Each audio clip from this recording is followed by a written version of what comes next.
Bonjour à tous et bienvenue dans cette vidéo. Aujourd'hui, on va voir ensemble deux fonctionnalités qui sont très puissantes sur la plateforme. La première chose, c'est la recherche d'entreprises similaires, donc autrement appelée lookalike. Alors déjà, pourquoi est-ce qu'on souhaiterait faire ça? En fait, c'est une stratégie qui est vraiment simple et rapide à mettre en place et ça va vous permettre donc de cibler des entreprises qui ressemblent à vos clients actuels. Ça vous permet aussi de cibler des entreprises qui ont des critères de commun avec vos clients idéaux, et ça permet aussi de trouver des critères de personnalisation auxquels vous n'auriez pas forcément pensé auparavant. Première chose à faire, nécessairement, c'est de définir donc sa cible idéale.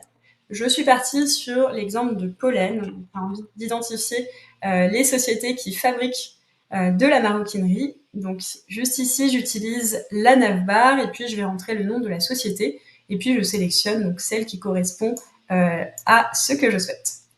Donc ici, je vérifie bien, c'est la bonne entreprise et tout va se passer maintenant au niveau du bouton ciblage. Donc vous le savez, à l'intérieur de la plateforme, on a beaucoup de critères qui vont nous permettre de définir une entreprise. Je vous en montre la preuve tout de suite. Ici, en fait, vous avez tous les tags qui vont être associés à la société Pollen. Donc c'est à la fois les critères sur le secteur d'activité, donc activité, thème et puis code NAF.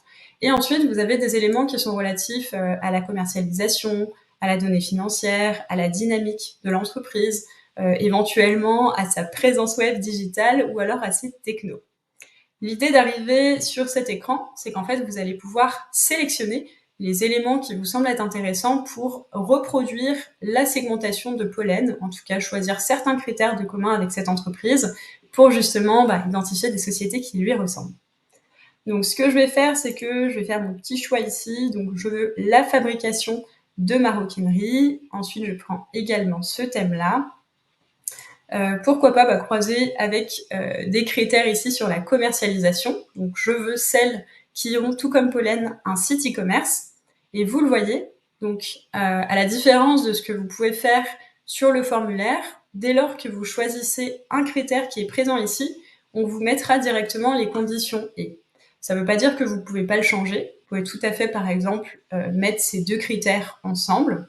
Vous pouvez également rajouter des critères d'exclusion. Donc si par exemple, vous souhaitez des sociétés, qu'est-ce qu'on pourrait choisir, pour lequel on n'a pas pu détecter de croissance, vous pouvez tout à fait exclure ce terme-là.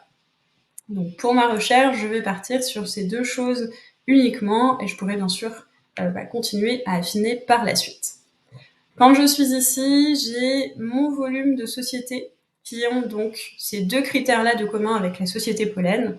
Ce que j'ai envie de faire par la suite, c'est que je pourrais rajouter des critères qui sont relatifs à la taille de l'entreprise, donc effectif, effectif groupe, chiffre d'affaires, nombre d'établissements. Je vais prendre cette tranche-là par exemple. J'affine ma recherche au fur et à mesure. Et donc là, ça m'a permis d'identifier des sociétés qui correspondent donc à cette segmentation. Deuxième chose qu'on va voir ensemble sur la plateforme, donc c'est toujours à partir de l'utilisation de cette barre de recherche ici, c'est que je vais utiliser un nom de domaine d'entreprise pour en fait identifier toutes celles qui vont l'utiliser.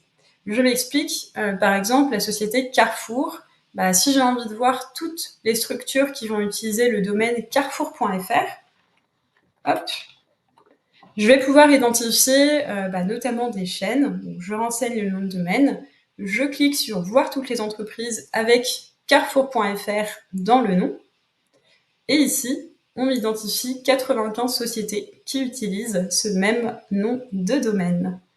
Voilà, en tout cas, j'espère que ces deux fonctionnalités vous plaisent et que vous allez pouvoir les utiliser éventuellement dans vos ciblages. Et puis, on se retrouve dans la prochaine vidéo pour voir d'autres choses ensemble. À très vite!